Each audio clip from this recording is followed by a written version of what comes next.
prensa Cono Sur. Hola, ¿qué tal? Un gusto saludarlos desde el Centro Internacional de Noticias de NTN 24 en el Cono Sur. Soy Angie Gutiérrez. Bienvenidos.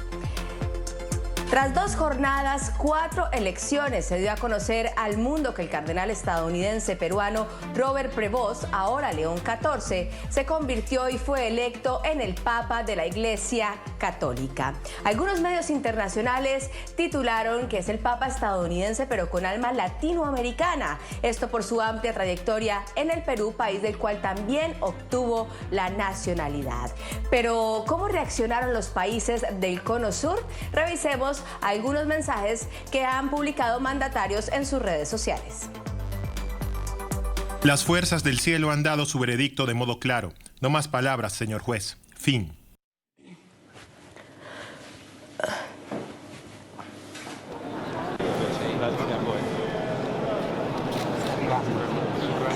Este será nuestro primer tema en la tarde de hoy. Quiero darle la bienvenida a nuestros invitados. Nos acompaña Daniel Gustavo Vera, coordinador periodístico del semanario Expresión en Chiclayo, Perú. Y también está con nosotros Ana Vanessa Cárdenas, doctora en Relaciones Internacionales y miembro de la Red de Politólogas en Santiago de Chile. Y quiero comenzar inmediatamente contigo, Daniel. Muchas gracias por tu tiempo y preguntarte cómo se recibió en Chiclayo esta noticia y también este mensaje tan especial que León XIV les dedicó. ¿Qué tal, Angie? Buenas tardes. Un abrazo desde Chiclayo, capital de la amistad, tierra del Papa, en el Perú. Muchas gracias por esta invitación y además por permitirme llegar a todas las personas que están en contacto con el programa. También a la invitada, muchas gracias por acompañarnos. Todavía no salimos de la sorpresa, es la verdad, porque no esperábamos que la noticia sea en ese sentido. Obviamente como chiclayanos, como peruanos y latinoamericanos abrigábamos la esperanza que un pastor de nuestras iglesias llegue a la silla de San Pedro, pero veíamos muy remota la posibilidad del cardenal Prevost, teniendo en cuenta que los medios internacionales, los vaticanistas, hablaban de otras personas cuyos méritos pueden ser considerables, pero nadie sabe lo que sucede al interior del cónclave ni qué es lo que pasa por la cabeza de los cardenales.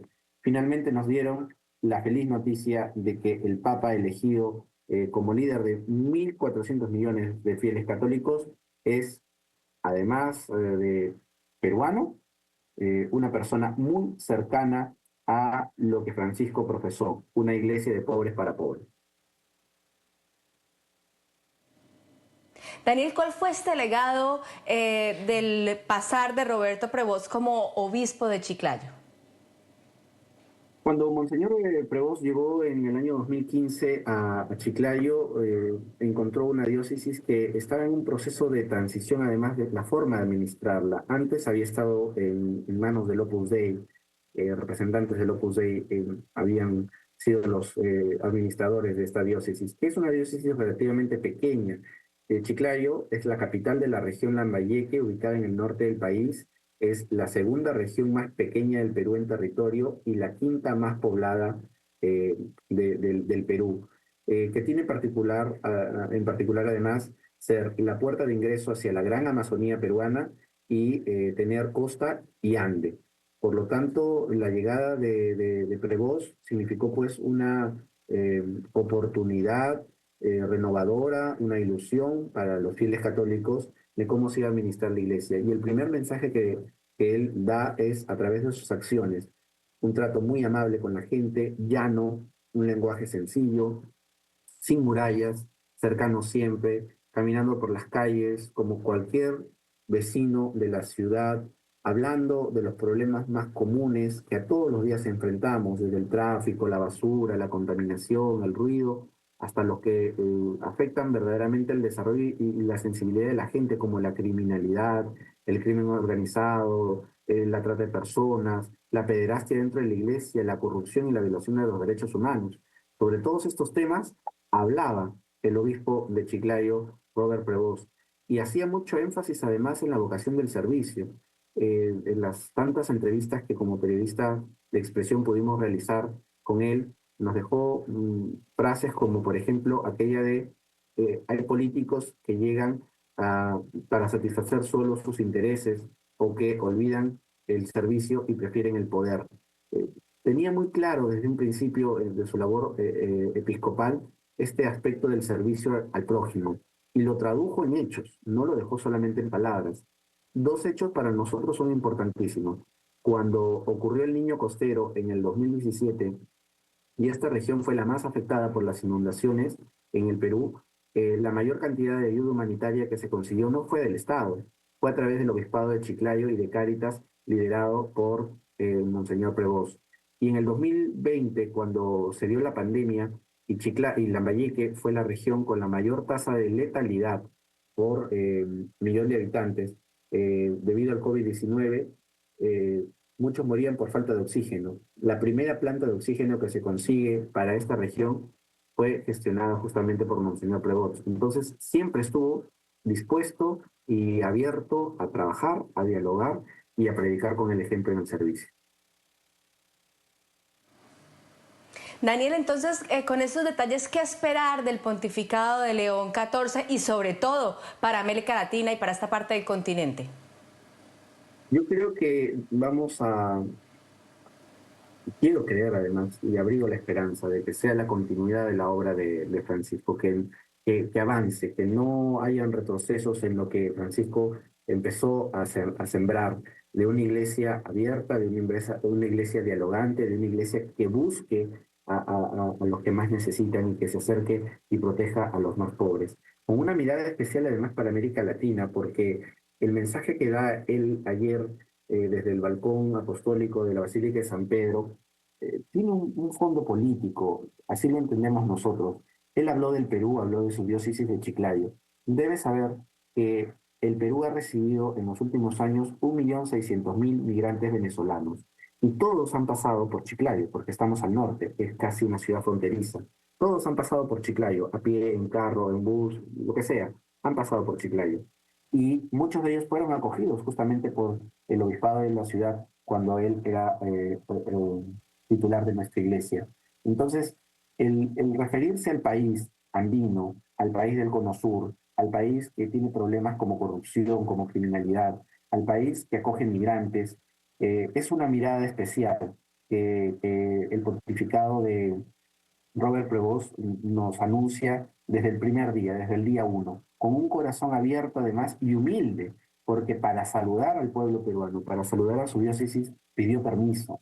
Quiere decir que entiende que su rol, ahora que es un líder global, un líder universal, está vinculado hacia el servicio común para todos por igual, pero en su corazón lleva a esta tierra que lo acogió con tanto cariño y que lo espera con los brazos abiertos porque estamos seguros que va a venir en algún momento. Daniel, quiero agradecerte tu tiempo en esta tarde y por supuesto tu análisis y los detalles que nos das de esta trayectoria religiosa de León XIV por el Perú.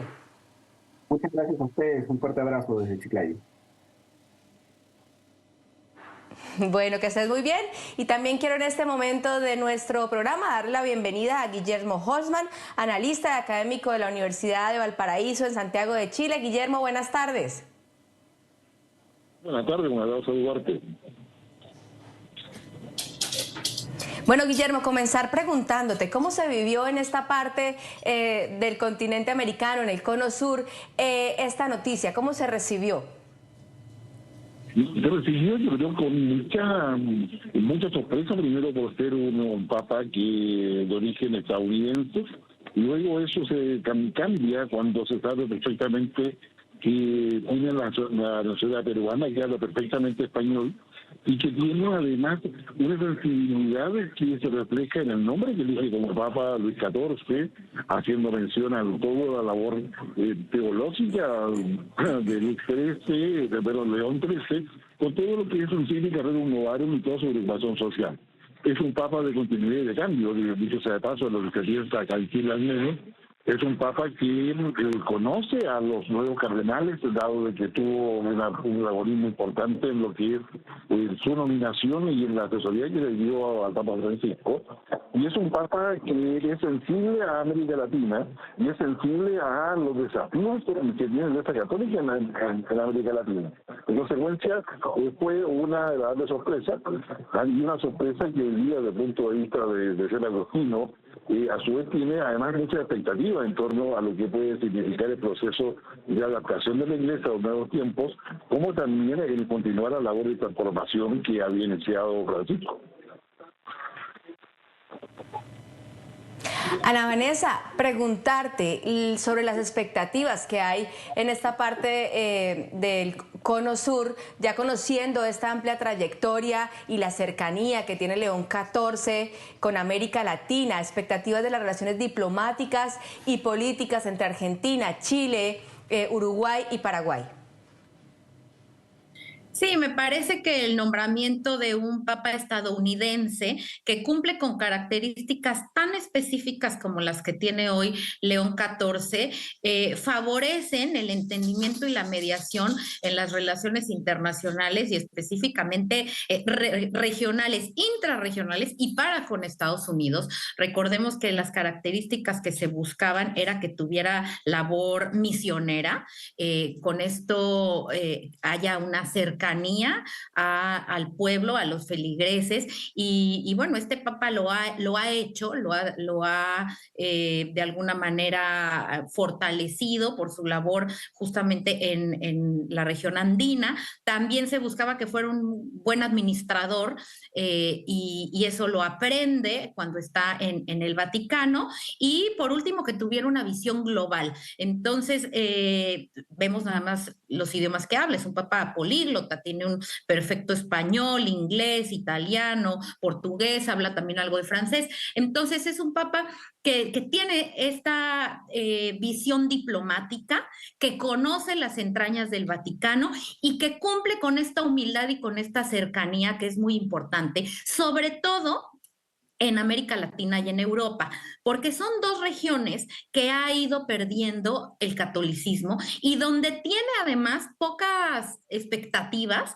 de remontar la adhesión de más feligreses. El futuro de la Iglesia Católica y de su base fuerte de adeptos está en otros lados, está en África, está en Asia. Sin embargo, la labor política, porque recordemos que además de ser el Papa, el jerarca de la Iglesia Católica, es también el jefe del Estado Vaticano, y que como tal es un Estado que proclama la resolución pacífica, la mediación, la paz, la neutralidad. Por eso, cuando es miembro de organismos como Naciones Unidas, funge solo como un país observador.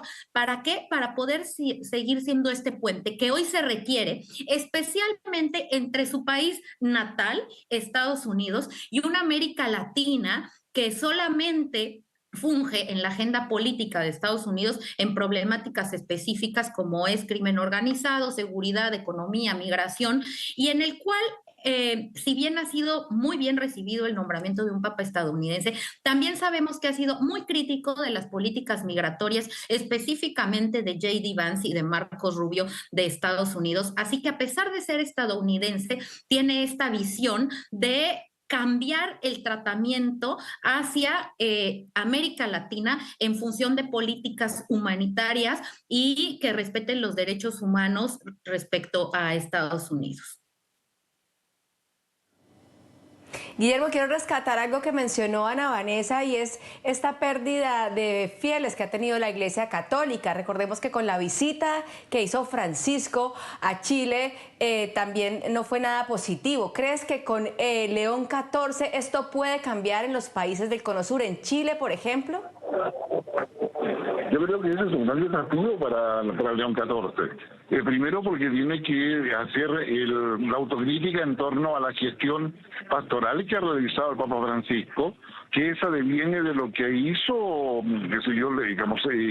Benedicto XVI, que es Ratzinger, y que tiene que ver con lo que dejó esencialmente Juan Pablo II. Juan Pablo II desplegó una estrategia muy potente para la captura de laicos en pro de la Iglesia Católica, pero luego eso se fue debilitando. Hoy día el Papa Francisco deja una impronta en términos de una mayor cercanía con la sociedad y con los cristianos en general y una búsqueda de fortalecer el vínculo con los católicos. El Papa León XIV ahora tiene que mostrar la acción. Hay muchas cosas que el Papa Francisco dejó en el papel, pero no implementó. Y en ese sentido, las definiciones no van a ser fáciles, porque significa replantear varias de las cosas que dijo Papa Francisco, pero en una lógica teológica agustiniana, que es distinta a la lógica que el Papa Francisco derivada del Concilio Vaticano II. El problema que hoy día enfrenta la Iglesia Católica en América Latina es la pérdida de feligreses, pero el segundo desafío que también enfrenta es la pérdida de influencia, tanto social como política. Y estos elementos, que sin lugar a dudas, va a tener que resolverlo el Papa León XIV de una forma que todavía no se logra vislumbrar, pero que sin lugar a dudas va a tener mucho apoyo de las autoridades de cada uno de los países, puesto que eso se nota no solamente la falta de concurrencia en las misas, sino que también tiene un impacto financiero en el sostenimiento propio de la Iglesia Católica. Entonces, acá hay un tema de mayor complejidad en términos de adaptación de la Iglesia con León XIV y la manera en que esto se va a hacer con las acciones concretas que vaya a realizar.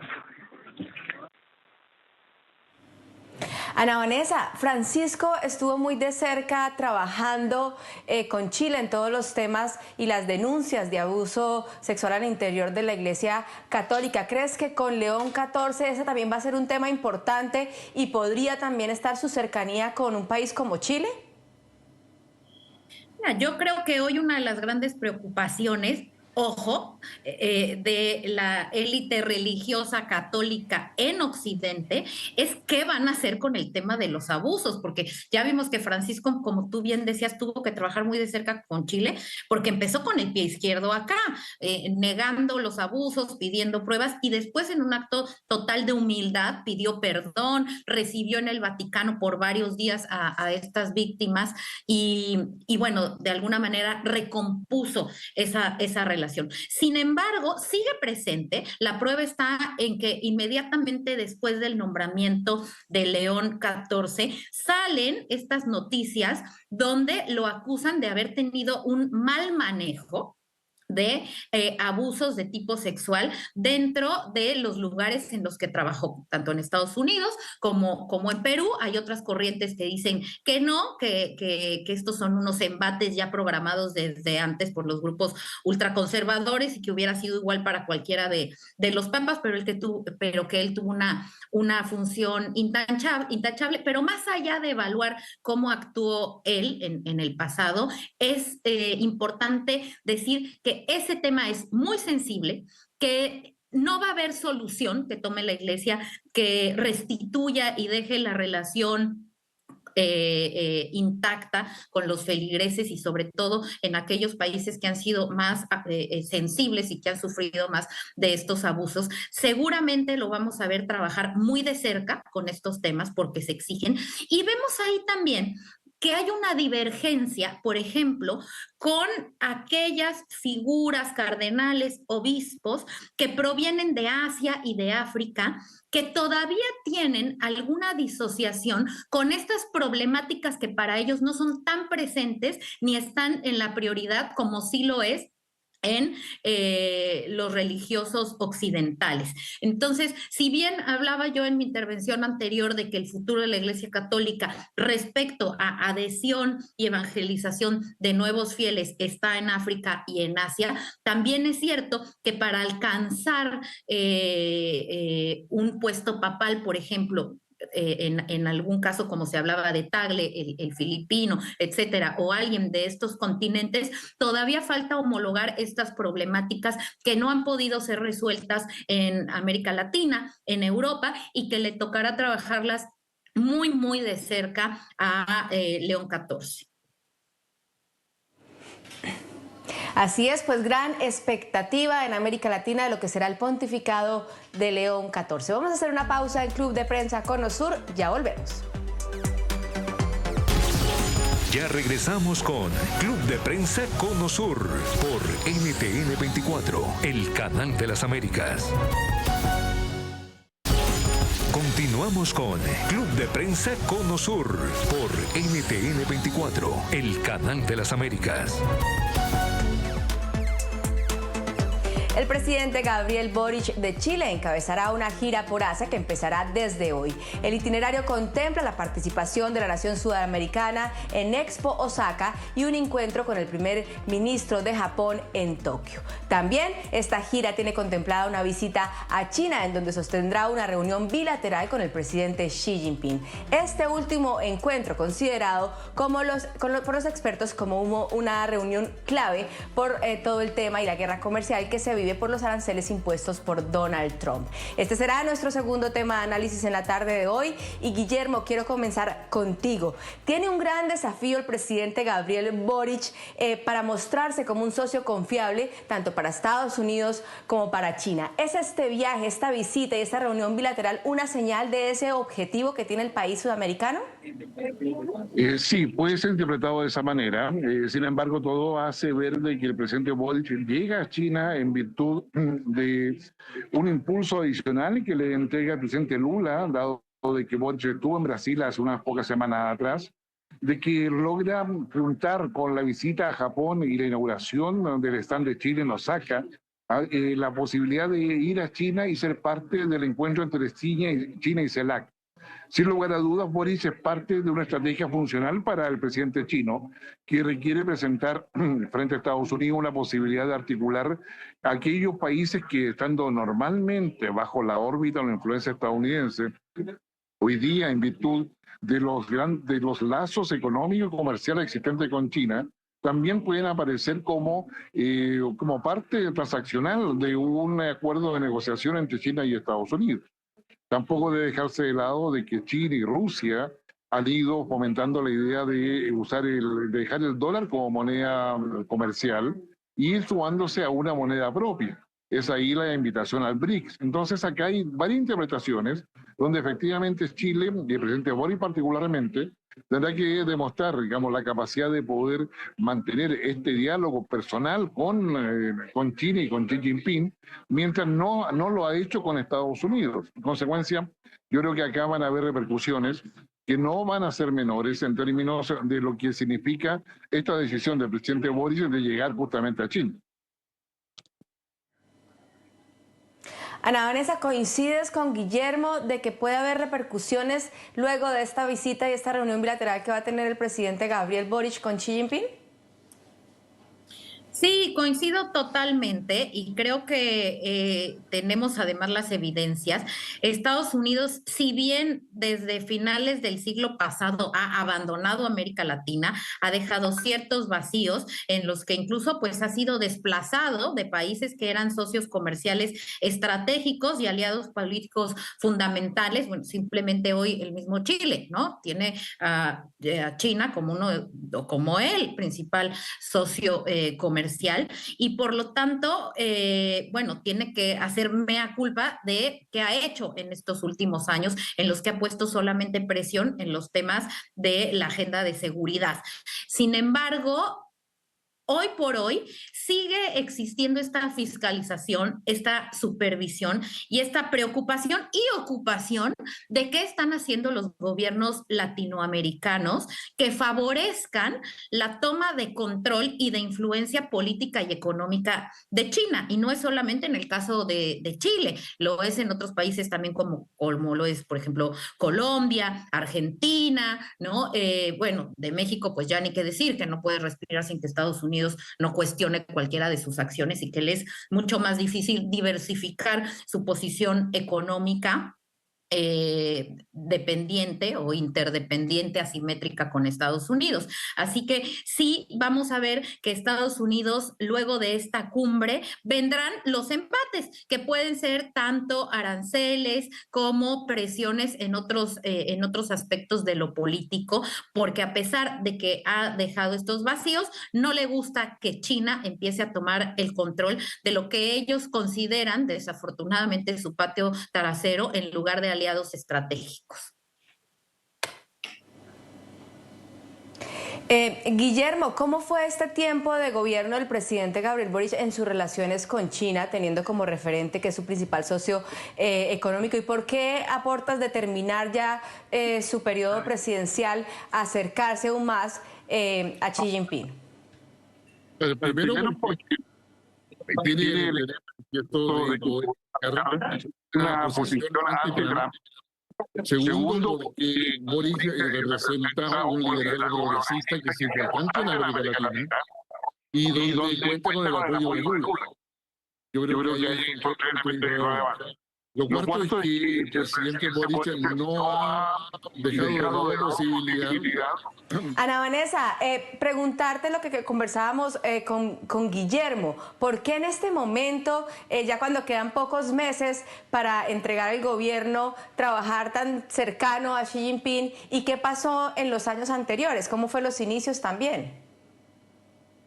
Sí, mira, me parece que este momento es clave para el presidente Boric, justo por el cambio de gobierno en Estados Unidos, por el tema también de la guerra arancelaria, en la cual Chile puede jugar un papel en el que no altere su relación con Estados Unidos, que pueda seguir teniendo una relación comercial, una relación fluida, y por el otro lado, estrechar vínculos importantes de diversificación con China. Además, China tiene inversiones muy importantes en una cuestión que económica y estratégicamente para Chile es el litio. Y en las últimas semanas hemos visto que han existido diferencias entre los chinos y el gobierno chileno. Incluso en estas semanas salió la noticia de que dos empresas muy importantes, entre ellas BYD, habían retirado sus inversiones de litio, lo cual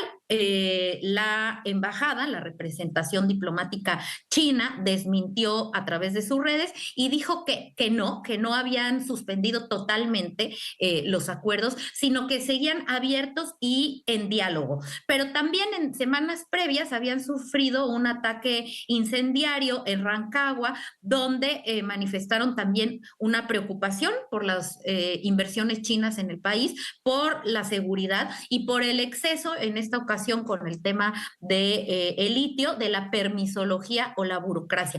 Entonces, a pesar de ser un socio fundamental, que sus inversiones son estratégicas en el futuro de Chile, han habido diferencias, han habido divergencias, y creo que el hacer esta visita, que además se da en el marco de la CELAC, no es solamente una visita bilateral, y que además la suaviza el pasar por Japón antes, pues permitirá hacer más diplomáticas estas relaciones que se habían visto muy tensionadas por los aspectos que comentaba. Claro. Guillermo, ¿hacia dónde debería mirar Chile ahora? ¿Más hacia Estados Unidos, más hacia China? ¿Cómo hacerlo? Y más teniendo en cuenta que en los próximos meses cambiará de gobierno el país. Primero, Chile debe mirar a una estrategia que sea más inteligente desde el punto de vista de los intereses que tiene China, los intereses que tiene Estados Unidos y los intereses que tiene Chile. Es evidente que Chile tiene, yo diría, elementos fundamentales. No solamente está la cordillera de los Andes por las tierras raras, no solamente está la Antártica como proyección, no solamente está el Estrecho de Magallanes como elemento central de la cadena de suministro a nivel global, sino que Chile debe tener un desafío que lamentablemente hoy en día, entre la coyuntura política al interior de Chile y la próxima contienda presidencial que se va a hacer en el mes de noviembre, no pareciera haber claridad respecto a qué es lo que se quiere a futuro para poder negociar adecuadamente con China y con Estados Unidos y mantener nuestro flujo comercial y fortalecer nuestra economía. Es acá donde los desafíos están más bien en los líderes políticos, en la visión de largo plazo que puedan tener y en la capacidad de saber cómo se negocia con China y Estados Unidos a la vez, aprovechando de que la economía chilena es una economía pequeña, que tiene versatilidad, que tiene varias opciones para poder presentarse y que no marca el destino que pueda tener China y Estados Unidos en el futuro. Pero sí es necesario, en el caso de chileno, lo que puede aportar a cada uno de los proyectos que tiene, ya sea China o Estados Unidos, más allá de la búsqueda de ampliación de mercados que Chile está haciendo actualmente, como por ejemplo con India. Claro. Vamos a hacer una nueva pausa en Club de Prensa Conosur. Al volver profundizaremos entre las tensiones entre algunas empresas chinas y el gobierno del presidente Gabriel Boric. Ya regresamos. Ya regresamos con Club de Prensa Cono Sur por NTN 24, el canal de las Américas. Continuamos con Club de Prensa Cono Sur por NTN 24, el canal de las Américas. En Chile en los últimos meses han surgido tensiones en materia de tecnología e inversión entre empresas chinas y el gobierno de este país. En marzo, el gobierno mandó a revisión el proyecto del Observatorio Astronómico con capitales chinos que se realizaría en la región de Antofagasta, en el norte del país, proyecto que había sido firmado por el gobierno en 2023. Esta semana, el miércoles, también se va a conocer que dos empresas de China, BYD y Tianqi, desistieron de su participación en proyectos de la industria del litio que también serían en el norte del país. Guillermo, quiero comenzar contigo y trasladarte enseguida la pregunta: ¿qué es lo que está pasando en Chile? ¿Por qué esta situación con las empresas chinas que venían invirtiendo muy bien en el país? A ver, no se trata solamente de las empresas chinas, acá lo decía Vanessa en algún instante, y la excesiva burocracia para aprobar las inversiones en virtud de la regulación en términos medioambientales, o el celo que colocan los burócratas nombrados por el gobierno para poder evitar cualquier tipo de impacto negativo o que se considere negativo en la naturaleza, ha llevado a que las inversiones demoren mucho más tiempo de lo previsto por las propias empresas y la propia legislación para que se concretice. En ese contexto suceden además dos cosas. Lo que ha pasado con empresas chinas asociado al litio, asociado a vehículos eléctricos, asociado a otros elementos, se han visto retrasadas más de lo necesario y eso ha llevado a un reclamo de parte de empresas chinas. El factor astronómico, la otra inversión china en términos astronómicos, se ha visto debilitada por distintas otras presiones, donde no solamente está Chile presente y su burocracia, sino que también otros intereses internacionales respecto a cómo se aprovecha mejor el territorio chileno para observar las estrellas o el firmamento. En ese sentido, a eso anterior se suma un atentado que ha sido calificado terrorista acá en Chile a una empresa forestal de propiedad china que terminó con la quema de más de 50 vehículos. En todo ese contexto, China ha hecho ver no solamente su malestar, su molestia, sino que está pidiendo compensación por todo ello. Y es probablemente una de las cosas que los oficiales menores, como que están al lado de Xi Jinping, van a hacer ver a la delegación chilena en su visita a China. En ese sentido, entonces, lo que tenemos acá es que China está acusando recibo de lo que es la excesiva permisología o la excesiva burocracia para la aprobación e implementación de proyectos, y eso se está transformando en un problema mucho mayor, como normalmente suele ser con los intereses chinos, que está afectando al gobierno y que va a ser parte de los diálogos que se van a mantener en China en esta semana. Ana Vanessa, ¿coincides con Guillermo en que obviamente será un tema de diálogo en esta reunión bilateral? ¿Y qué va a ocurrir entonces con la participación de estas empresas chinas en el país? ¿Y cómo ves el panorama también de estas situaciones? Sí, coincido, va a ser el gran tema que no sé si se maneja en lo público. Recordemos que estas reuniones tienen una parte que se hace pública y otras reuniones que se hacen de manera privada y que después deciden si lo dan a conocer o no a los medios, pero seguramente los mismos periodistas que están ahí van a preguntar qué ocurrió con estos temas, que es donde está puesto el foco ahora en la visita del presidente Boric, porque además han sido muy recientes estos roces y porque además la embajada china en Estados Unidos, en Chile, perdón, es muy participativa y muy activa en redes sociales, muy dinámica y además muy dura en sus respuestas y en sus señalamientos, lo cual pues le da una gran difusión. Entonces son temas que además no se pueden dejar a un lado si vemos que China es el principal socio comercial de Chile y que además pues son inversiones muy importantes de minerales en los cuales se necesitan ambos, que no van a ser situaciones que se queden en el pasado, sino que tienen que seguir avanzando.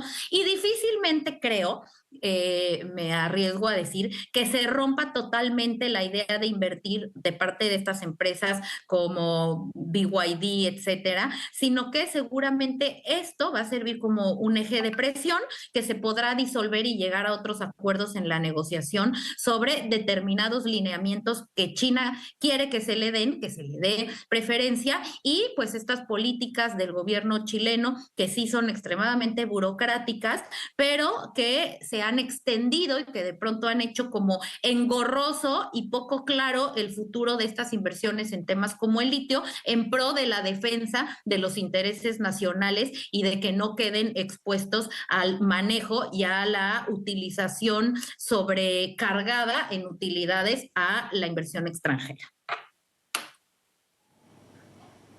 Guillermo, este será sin duda un tema que tendrá que ver con detenimiento el próximo gobierno. ¿Qué deja el presidente Gabriel Boric en esta materia de inversión? Ya estamos viendo las tensiones que hay. También sabemos que la inversión nacional ha bajado. ¿Y cuáles son esos desafíos para el nuevo presidente de los chilenos? Para el nuevo presidente de los chilenos, yo creo que los desafíos son enormes. Primero porque el oficialismo, y particularmente el Frente Amplio, el Partido Comunista, han ido ocupando varias capas de la burocracia estatal. En consecuencia, para el próximo presidente va a ser difícil poder liberar la burocracia para facilitar los proyectos. Primero porque va a significar que tenga mucha gente, digamos, ya preparada para ocupar los cargos. Y estamos hablando no solamente de los 2.500 designaciones que le corresponden al presidente, sino que estamos hablando aproximadamente de 2.000 o 3.000 más, que son las que permitirían salvar los obstáculos que actualmente hay en la burocracia interna en virtud de la legislación existente para poder darle viabilidad a los proyectos. Yo creo que eso primero. Lo segundo es que el próximo gobierno lo más probable es que no tenga mayoría en el Congreso. Y en virtud de eso, la posibilidad de modificar leyes o de sacar nuevas leyes pro inversión también disminuye. El tercer elemento, que no resulta ser menor, es que el contexto internacional no va a ser necesariamente proclive a Chile. Recordemos que en el mes de agosto están las elecciones en Bolivia, en el mes de octubre están las de Argentina y en noviembre las de Chile. Pero entre medio vamos a tener los resultados de la estrategia de Donald Trump. Entre medio vamos a tener los resultados de la estrategia de la Unión Europea y vamos a saber qué es lo que pasa con otros conflictos. El tema está en que Chile es exportador de recursos naturales, ya sean minerales, pesqueros, forestales o agrícolas o agroindustriales. Y en esa perspectiva, las fluctuaciones del mercado marcan turbulencia, marcan incertidumbre, y es difícil que en todo el debate ideológico de Chile pueda haber la suficiente resiliencia como para poder aprovechar las pequeñas oportunidades que se van conformando para transformarlas en orientaciones que guíen no solamente el quehacer del gobierno, sino que también den credibilidad frente a una ciudadanía que está expectante respecto a resultados. Claro. Vamos a hacer una nueva pausa en Club de Prensa Conosur. Ya volvemos. Ya regresamos con Club de Prensa Conosur por NTN 24, el canal de las Américas. Continuamos con Club de Prensa Conosur por NTN 24, el canal de las Américas. Se nos acaba el tiempo en Club de Prensa Conosur. Quiero agradecer a nuestros invitados, a Ana Vanessa Cárdenas, doctora en Relaciones Internacionales y miembro de la Red de Politólogas en Chile. Ana Vanessa, muchas gracias por tu tiempo. Un gusto compartir con ustedes, Angie, Guillermo, y con todo el público. También agradecer a Guillermo Holzman, analista y académico de la Universidad de Valparaíso en Chile. Guillermo, gracias por tu completo análisis en esta tarde. No, gracias a ti, Angie, y un gran saludo a Ana Vanessa. Bueno, y el mejor fin de semana para todos quienes siguen tu programa. A ustedes, gracias por estar con nosotros. Sigan conectados, que ya viene Hugo Vecino con la actualización de noticias. Buen fin de semana.